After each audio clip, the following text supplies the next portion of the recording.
គូដណ្ដឹងរបស់នារីម្នាក់ដែលបានបាត់ខ្លួនអស់រយៈពេល3ខែទីបំផុតក៏បានត្រឡប់មកផ្ទះវិញប៉ុន្តែគាត់បាននាំនារីចម្លែកម្នាក់មកជាមួយផងដែរ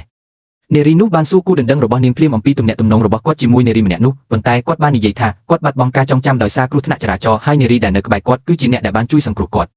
អ្វីដែលធ្វើឲ្យនាងជឿចាប់បំផុតនោះគឺគូដណ្ដឹងរបស់នាងបានរៀបការជាមួយនារីនោះរួចទៅហើយក្រោយពីនារីកុលល្បិចម្នាក់នោះដឹងថានារីម្នាក់នេះធ្លាប់ជាគូដណ្ដឹងរបស់ស្វាមីនាងមុនពេលគាត់បាត់បង់ការចងចាំនាងក៏បានធ្វើពុតជាគួរឲ្យអាណិតនិងស្នើសុំលែងលះបន្ទាប់ពីបែបនេះបុរសនោះបានរក្សាគម្លាតពីអតីតគូដណ្ដឹងរបស់ខ្លួនភ្លាមហើយសន្យាជាមួយប្រពន្ធបច្ចុប្បន្នថាគាត់នឹងស្រឡាញ់តែនាងម្នាក់ប៉ុណ្ណោះនារីនោះខកចិត្តយ៉ាងខ្លាំងចំពោះគូដណ្ដឹងរបស់នាង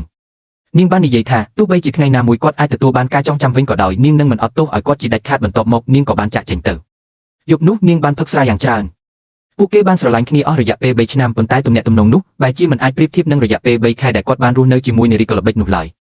នៅពេលនោះប្អូនប្រុសរបស់គូដណ្ដឹងនាងបានមករកនាងការពិតគាត់បានលួចស្រឡាញ់នាងជាយូរមកហើយប៉ុន្តែដោយសារនាងជាគូដណ្ដឹងរបស់បងប្រុសគាត់ទើបគាត់មិនដែលហ៊ានសារភាពឥឡូវនេះទីបំផុតគាត់មានឱកាសបង្ហាញពីអារម្មណ៍របស់ខ្លួនបុរសនោះបានសុំរៀបការជាមួយនាងភ្លាមជាការភ្ញាក់ផ្អើលនារីដែលស្រវឹងស្រាបានយល់ព្រមគាត់បានសួរនាងថាតើនាងនឹងស្ដាយក្រោយដែរឬទេប៉ុន្តែនាងបាននិយាយថានាងចង់ទៅចុះសម្បត្តិអាពាហ៍ពិពាហ៍ភ្លាមដូច្នេះគាត់បានបេនាងចេញពីបារ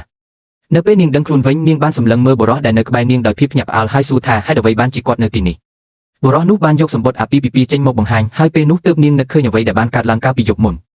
នាងចង់ដកខ្លួនភ្លាមប៉ុន្តែបុរសនោះបានប្រាប់ថាគ្រួសាររបស់នាងកំពុងជិតខ្សែធនហើយប្រសិនបើពួកគេលែងលះនាងនឹងមិនទទួលបានការវិនិយោគពីគ្រួសាររបស់គាត់ទេក្រោយពីបែបនេះនាងគ្មានជំរឿអ្វីក្រៅពីយល់ព្រមនោះឡើយយ៉ាងណាមិញឪពុកម្ដាយរបស់បុរសនោះតែងតែស្រឡាញ់នាងហើយអាពាហ៍ពិពាហ៍នេះក៏មិនបង្កគ្រោះថ្នាក់អ្វីដល់នាងដែរមិនយូរប៉ុន្មានបុរសនោះបាននាំនាងទៅចូលរួមពិធីជប់លៀងគ្រួសារមនុស្សគ្រប់គ្នាមានការភ្ញាក់ផ្អើលយ៉ាងខ្លាំងនៅពេលឃើញពួកគេទាំងពីរនៅជាមួយគ្នាបុរសនោះបានប្រកាសដោយសប្បាយរីករាយថានារីម្នាក់នេះគឺជាភរិយាថ្មីរបស់គាត់ម្ដាយរបស់គាត់មានការភ្ញាក់ផ្អើលហើយបានសួរនារីនោះភ្លាមថាតើកូនប្រុសរបស់គាត់បានបង្ខំនាងឬអត់នាងបានឆ្លើយថានាងរៀបការជាមួយគាត់ដោយស្ម័គ្រចិត្តបងប្រុសមានកំហឹងយ៉ាងខ្លាំងនៅពេលលើបែបនេះហើយសួរថាហេតុអ្វីបានជាប្អូនប្រុសរបស់ខ្លួនរៀបការជាមួយអតីតគូដណ្ដឹងរបស់គាត់ប្អូនប្រុសបានតបវិញថាបងបានរៀបការជាមួយនារីម្នាក់ទៀតរួចទៅហើយតើបងមានសិទ្ធិអ្វីមកជ្រៀតជ្រែកអាពាហ៍ពិពាហ៍របស់ខ្ញុំជាមួយនាងបន្ទាប់មកគាត់បានប្រាប់ឪពុកម្ដាយថាដោយសារតែបងប្រុសរបស់គាត់បានរៀបការភ្លាមនារីនោះបានបាត់បង់មនុស្សដែលនាងអាចពឹងផ្អែកបានគាត់ស្ម័គ្រចិត្តធ្វើជាអ្នកការពារថ្មីរបស់នាងហើយសង្ឃឹមថាឪពុកម្ដាយនឹងគាំទ្រពួកគេក្រោយពីបែបនេះឪពុកម្ដាយក៏យល់ថាវាសមហេតុផលហើយបានស្វាគមន៍នាងចូលក្នុងគ្រួសារយ៉ាងកក់ក្ដៅបងប្រុសមានអារម្មណ៍មិនស្រួលយ៉ាងខ្លាំងប៉ុន្តែគាត់មិនអាចធ្វើអ្វីបានឡើយនៅយប់នោះប្អូនប្រុសបានដើរកាត់បន្ទប់របស់បងប្រុសហើយឃើញគាត់កំពុងសម្លឹងមើលរូបថតមួយដោយចង់ដឹងគាត់ក៏ចូលទៅសួរថាបងកំពុងមើលអ្វីជាការភ្ញាក់ផ្អើលរូបថតនោះគឺជារូបថតរបស់បងប្រុសនិងនារីម្នាក់នោះនៅជាមួយគ្នាដោយខ្លាចថាបងប្រុសអាចទទួលបានការចងចាំវិញគាត់ក៏ប្រញាប់ដករូបថតនោះទៅ